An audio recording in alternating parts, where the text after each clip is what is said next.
Money matters are at the forefront of voters' minds. We just heard about Pennsylvania in particular. But overall, 48% of likely voters in the latest CNBC Change Research States of Play survey said that the economy was the most important issue facing the country, followed by the COVID-19 pandemic and political corruption. Joining us right now to talk more about the election, the economy, and specifically what the results could mean for American small business is Kevin O'Leary. He's chairman at O'Shares ETFS Shark Tank.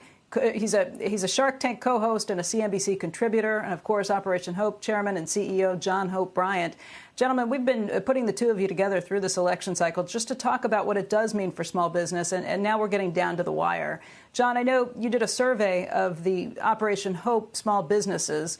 First of all, how many businesses is that? And second of all, what did you find? We have 4 million clients, and we did an overnight survey of probably 1,000 of them, just a pop survey, to get a sense for their post check. And I was a little surprised. It tracks a lot with what we've been saying on this program.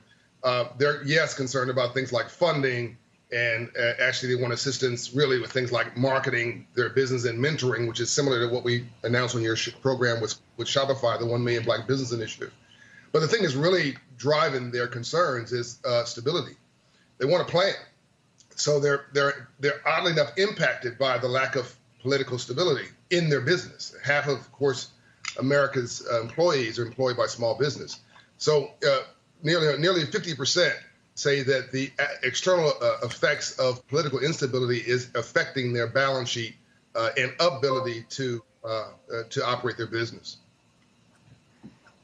We'll come back to that in just a moment and dig a little deeper. But Kevin, you're an investor in a large number of small businesses. What do you see with the businesses that you're an investor in? What would you hope to see?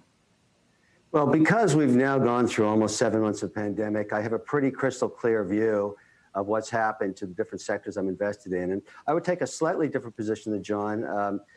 80% of my companies are really, really thriving, doing very well. Those that are not involved in entertainment or food services or cruise lines, that kind of thing, which we have. And the wedding industry obviously has been hurting. But the other 80% are very, very happy. And I'm a policy guy, Becky. I look at policy.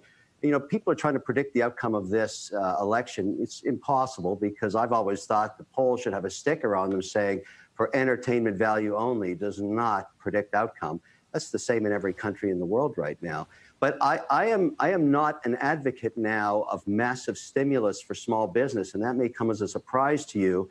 Most small businesses that are going to survive have figured out how to do that now. I would rather see, and John and I disagree on this a little bit, most of this capital going to employees of sectors like the airline industry, which I think has to go through bankruptcy to get the right capacity. For people that are displaced in restaurants, I want to support those employees for the next 14 months, regardless of who's president. And I will say one thing regarding the outcome. I got no policy from the debates, except for that moment in the second debate when it became clear, and I'm just speaking now for what I'm going to make a prediction about the outcome tonight. And if Biden, in fact, loses, it'll be because of a 40-second dialogue regarding shutting down the hydrocarbon infrastructure, where in my investing world, we think about 8 million jobs exist in the steel industry and the fracking industry. Many people don't realize 41% of fracking is done on federal land. So if you close that down, I don't want to be biased, one president versus the other, but if you're a family in Pennsylvania, in Texas, in Ohio, it affects your entire livelihood. And that was not lost in that debate. I think if Biden loses, we will go back and see that as the pivotal point where he lost major swing states. He should have never talked about shutting down hydrocarbons. A big fail on that one.